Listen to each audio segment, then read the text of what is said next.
This is a story that unfolded behind the camera, a story of immense personal sacrifice. We're going to dive into the unimaginable price Al Jazeera journalists have paid to bring the world the truth from Gaza. Let's start with these incredibly powerful words from Al Jazeera's Gaza bureau chief, Wael al-Dahdouh. He said this in a moment of just profound grief. And his words really capture the heart of our story today, the incredible human resilience it takes to report from the middle of a conflict that is literally consuming your own world. So, let's go back to October 7th, 2023. For journalists in Gaza, this wasn't just the beginning of another conflict. No, this was the start of a war that would completely erase the line between being a reporter and being a victim, between the storyteller and the story itself. In those first few days, the Al Jazeera office, which, by the way, had already been rebuilt after a previous bombing, it just became this non-stop hub of activity. Led by Wael al-Dahdouh, the team was working around the clock. They were coordinating coverage, trying to manage dwindling supplies, all while seeking shelter from the constant airstrikes happening right outside their windows. And this quote from Heba Akula, wow, it really hits you with the immense psychological weight of this work. Can you imagine? Every single news bulletin, every report on a new airstrike carries this second, terrifying layer of dread. That constant thought, was that my family this time? It wasn't just a job. It was a constant, personal tightrope walk over an abyss of fear. Well, that fear, it wasn't going to stay abstract for long. It was about to become a devastating reality. This is the point where the professional duty of these journalists collided head-on with the most profound personal cost you can imagine. Okay, so picture the scene. It's October 25th. Wael al-Dahdouh is on the roof, live on camera, doing what he's done for years. He's reporting, totally professional, on a heavy night of bombing. He's literally the world's window into Gaza at that moment, and he has absolutely no idea that the very story he's covering is about to shatter his own life. So while he's on air, his phone rings. A colleague picks it up and gets this message. They bombed my uncle's house. Turns out Wael was that uncle. His family had fled to what they believed was a safe zone in the Nusayrat camp. He left the broadcast immediately and rushed to the hospital. And it's at the hospital that he learns the full, unbelievable horror of it.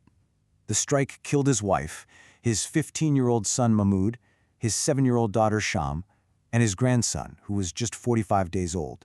An entire generation of his family just gone in an instant. And the thing is, Wael's loss, as public and as horrifying as it was, wasn't unique, not even close. His grief was echoed right across the Al Jazeera team. You have broadcast engineer Mohammed Abu Kamsan, who lost 19 family members. Correspondent Momin al-Sharafi lost 22. Anes al-Sharif lost his father. You see, this wasn't a series of isolated tragedies. It was a pattern of devastation. And a pattern like that, it starts to feel like something more than just being in the wrong place at the wrong time. The danger was escalating. And for many of these journalists on the ground, it began to feel like they were being systematically targeted for just doing their jobs. I mean, just look at the timeline here. It's relentless. After Wael's family was killed in October, just a couple months later, in December, Wael himself is injured and his cameraman, Samar Abu Daka, is killed. Then, January 2024, his oldest son, Hamza, who is also a journalist, is killed by a missile strike in his car. And it kept going. By August, a direct strike hits the press tent, killing Anas al-Sharif and Mohammed Karike. And all of this brings us to a really powerful symbol, the blue press vest. Under international law, that vest is supposed to be your protection. It's a shield. It's supposed to signal, don't shoot, I'm a journalist. But in Gaza, it felt like that shield became a target. It offered no protection. As one journalist said after a colleague was killed, his blood-stained vest did not protect him. So the question is, how do you keep going after this? Seriously, how do you pick up a microphone when your whole world has been destroyed? This next part is about the extraordinary, almost unbelievable resilience of these journalists. This was Wael at the funeral for his son, Hamza. Just think about this for a second. He had already buried so much of his family, and now he was burying his firstborn, his soul of my soul. Another journalist killed trying to tell this very story. The weight of that loss is it's almost impossible to comprehend. And yet, this is what happened.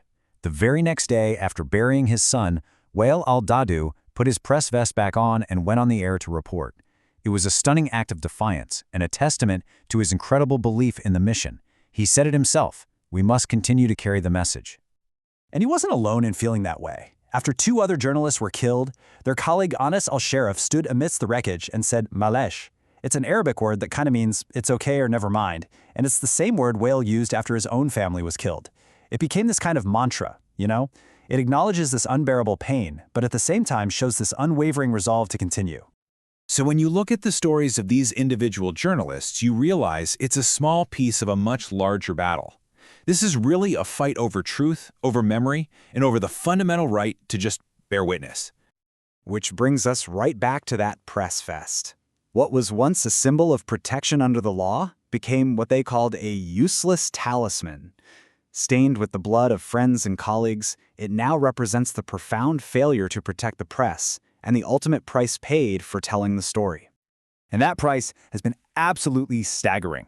The tragedies that happened to the Al Jazeera team are part of a much wider assault on the press. Since this war began, more than 250 journalists and media workers have been killed. Let that sink in. This is the deadliest conflict for journalists ever recorded. The whole mission for these journalists was to ensure the world could not look away. But as they are systematically targeted, a silence begins to creep in. And that leaves us with one critical question to really think about. When the storytellers become the story, who is left to tell it?